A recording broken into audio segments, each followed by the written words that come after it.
BBG వారి ప్రతిష్టాత్మక venture Amaravati గచ్చిబౌలిగా ఎదుగుతున్న బేవర్లీ హిల్స్ కాజాలో ఇప్పుడే స్పాట్ రిజిస్ట్రేషన్ చేసుకోండి.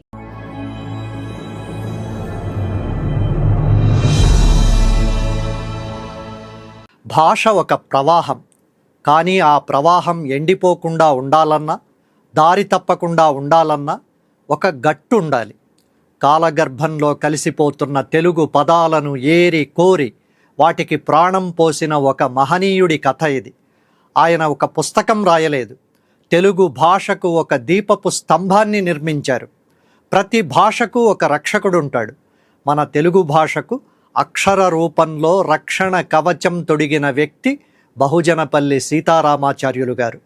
19వ శతాబ్దంలో తెలుగు భాష కొత్త పుంతలు తొక్కుతున్న సమయంలో మన పదాల అసలు అర్థం ఏమిటో, వాటి మూలాలెక్కడున్నాయో వెతికి పట్టుకున్న సాహసి ఆయన. ఆయన కేవలం ఒక పండితుడు మాత్రమే కాదు, ఒక అక్షర శిల్పి. వేల ఏళ్ల నాటి పద్యాల నుండి సామాన్యుల మాటల వరకు అన్నింటినీ ఒక చోట చేర్చి ఆయన మనకందించిన అమూల్యమైన కానుక శబ్దరత్నాకరము. అంటే పదాలు అనే అర్థాలకు నిలయమైన సముద్రం అని అర్థం. మనం ఇప్పుడు ఇంత హాయిగా తెలుగు మాట్లాడుకుంటున్నాం, రాసుకుంటున్నామంటే దానికి పునాది వేసిందెవరు? వేల పదాల అర్థాలను, వాటి పుట్టుకను వెతికి పట్టుకోవడానికి ఒక మనిషి తన జీవితకాలమంతా ఎందుకు కష్టపడ్డారు? అసలు ఈ శబ్దరత్నాకరుడెవరు? ఇది కేవలం ఒక పుస్తకం కథ కాదు, ఇది ఒక జాతి గర్వించదగ్గ మేధావి కథ. అక్షరాన్నే తన శ్వాసగా మార్చుకున్న మహనీయుడి ప్రస్థానం. ధాత్రి టీవీ సమర్పిస్తున్న తెలుగు సంతకమిది. ఏ పెద్ద నదికైనా మూలం ఒక చిన్న పాయే అయ్యుంటుంది. అలాగే తెలుగు భాషా చరిత్రను మలుపు తిప్పిన ఆ మహా నిఘంటువు వెనుక కూడా ఒక సామాన్యమైన కానీ కఠోరమైన సాధన ఉంది. 1827 సంవత్సరంలో ప్రారంభమైన ఒక మేధావి ప్రస్థానం అది. బహుజనపల్లి సీతారామాచార్యులు గారు ఒక గొప్ప పండిత వంశంలో జన్మించారు. ఆయనకు చిన్నతనం నుండే అక్షరాలన్నా శబ్దాలన్నా ప్రాణం. కేవలం తెలుగు మాత్రమే కాదు, సంస్కృతం, ప్రాకృత భాషల్లో ఆయన అపారమైన పాండిత్యాన్ని సంపాదించారు. భాష మూలాలను వెతకడం ఆయనకు ఒక అలవాటుగా మారింది. ఆ కాలంలో మద్రాసు విద్యలకు నిలయం. అక్కడ ఆయన చేస్తున్న పరిశోధనలు, ఆయన నేర్చుకుంటున్న విద్య భవిష్యత్తులో తెలుగు భాషకు ఒక దిశను చూపిస్తాయని అప్పట్లో ఎవ్వరూ ఊహించలేదు. 19వ శతాబ్దం మధ్యకాలంలో తెలుగు భాష పరిస్థితి చాలా గందరగోళంగా ఉండేది. పదాల అర్థాల మీద స్పష్టత లేదు. పద్యాల్లో వాడే భాషకు, సామాన్యులు మాట్లాడే భాషకు మధ్య పెద్ద గోడ అడ్డుగా ఉండేది. ఒక పదం ఎక్కడ పుట్టింది, దాని అసలు అర్థమేమిటి అని అడిగితే చెప్పే సరైన ఆధారం లేదు. బ్రిటిష్ వారి పాలనలో భాష తన అస్తిత్వాన్ని కోల్పోతుందేమో అన్న భయం పండితుల్లో మొదలయ్యింది. సరిగ్గా ఆ సమయంలో తెలుగు భాషా సంపదను కాపాడడానికి ఒక బలమైన పునాది అవసరమని సీతారామాచార్యులు గారు గుర్తించారు. నిజానికి నిఘంటువు తయారు చేయడం అంటే అది ఒక మనిషి చేసే పని కాదు, ఒక వ్యవస్థ లేదా ఒక పెద్ద సంస్థ చేయాల్సిన పని. కానీ సీతారామాచార్యులు గారు ఆ బాధ్యతను తన భుజస్కంధాల మీద వేసుకున్నారు. తన పాండిత్యాన్ని కేవలం పద్యాలు రాయడానికో, ప్రశంసలు పొందడానికో వాడలేదు. రాబోయే తరాలకు తెలుగు భాషను వారసత్వంగా అందించాలని నిశ్చయించుకున్నారు. మరి ఆ అక్షర యజ్ఞం ఎలా మొదలయ్యింది? వేల పదాలను ఆయన ఎలా సేకరించారు? 1855 ఆ సంవత్సరం ఒక సంకల్పం పుట్టింది. 1885 ఆ సంకల్పం ఒక మహాగ్రంథంగా రూపుదాల్చింది. సాధారణంగా నిఘంటువు అంటే పదాల అర్థాల పట్టిక, కానీ సీతారామాచార్యులు గారు సృష్టించిన శబ్దరత్నాకరం తెలుగు జాతి ఆత్మ గౌరవానికి ప్రతీక. పరాయి దేశస్థులైన బ్రౌన్ లాంటి వాళ్ళు మన భాషకు చేసిన సేవ అమోఘం. కానీ ఒక భారతీయుడిగా, ఒక తెలుగు బిడ్డగా మన భాషలోని లోతుపాతులను ప్రపంచానికి చాటాలని ఆయన తపించారు. నిఘంటు నిర్మాణం అంటే మాటలు కాదు, అది ఒక ఏకాంతవాసం, ఒక అక్షర యజ్ఞం. 30 ఏళ్ల పాటు ఆయన ప్రపంచాన్ని మర్చిపోయారు.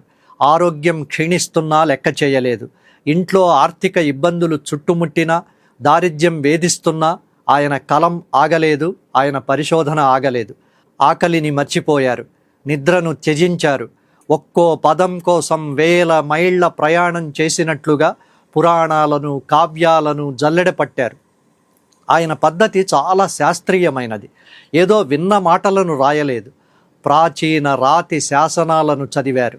నన్నయ నుండి నాటి వరకు ఉన్న కవుల ప్రయోగాలను పరిశీలించారు.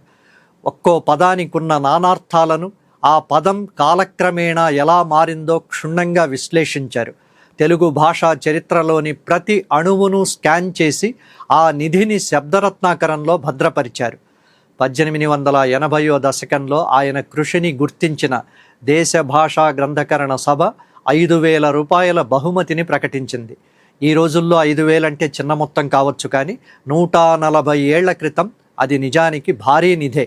ఆ సొమ్ము ఆయన దారిద్ర్యాన్ని కొంతవరకు తగ్గించి ఉండొచ్చు, కానీ ఆయన చేసిన పనికి ఆ మొత్తం చాలా చిన్నది. సీతారామాచార్యులు గారంటే కేవలం శబ్దరత్నాకరం మాత్రమే కాదు, ఆయన ఒక అక్షర కర్మాగారం.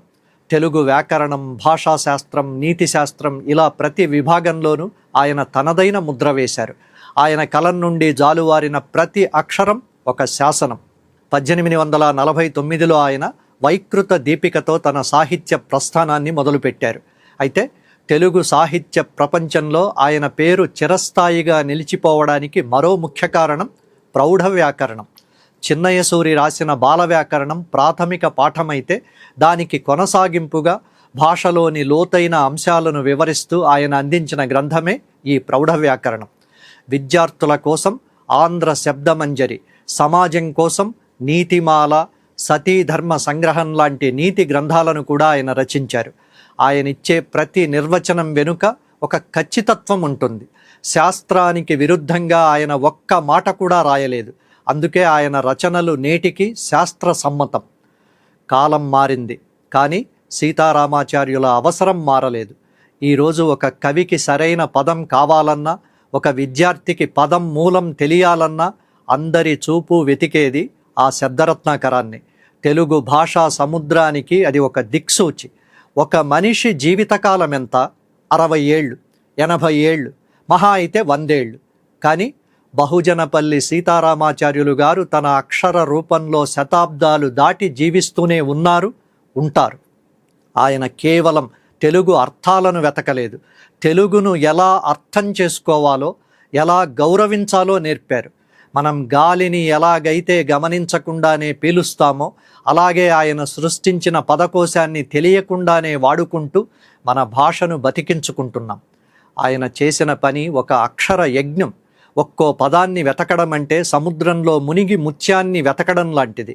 ఆర్థిక సమస్యలు చుట్టుముట్టినా, దేహం సహకరించకపోయినా, రాబోయే తరాల తెలుగు బిడ్డలు పరభాషా వ్యామోహంలో పడి తమ మూలాలను మరచిపోకూడదని ఆయన పరితపించారు.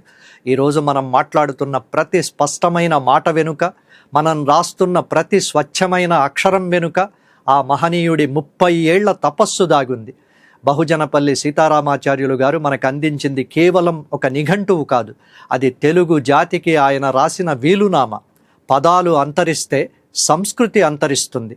ఆ సంస్కృతిని కాపాడడానికి ఆయన తన జీవితాన్నే సిరాగా మార్చి రాసిన సంతకమే ఈ శబ్దరత్నాకరం. ఆ సంతకం చెరగనిది, ఆ కీర్తి తరగనిది. తెలుగు భాషా చరిత్రలో ఆయన ఒక ధృవతార, అక్షర సముద్రంలో ఆయన ఒక రత్నాకరుడు. బహుజనపల్లి సీతారామాచార్యులు గారికి ధాత్రి టీవీ అర్పిస్తున్న ఘనమైన నివాళి ఇది. మన భాషను ప్రేమిద్దాం, మన మహనీయులను స్మరించుకుందాం.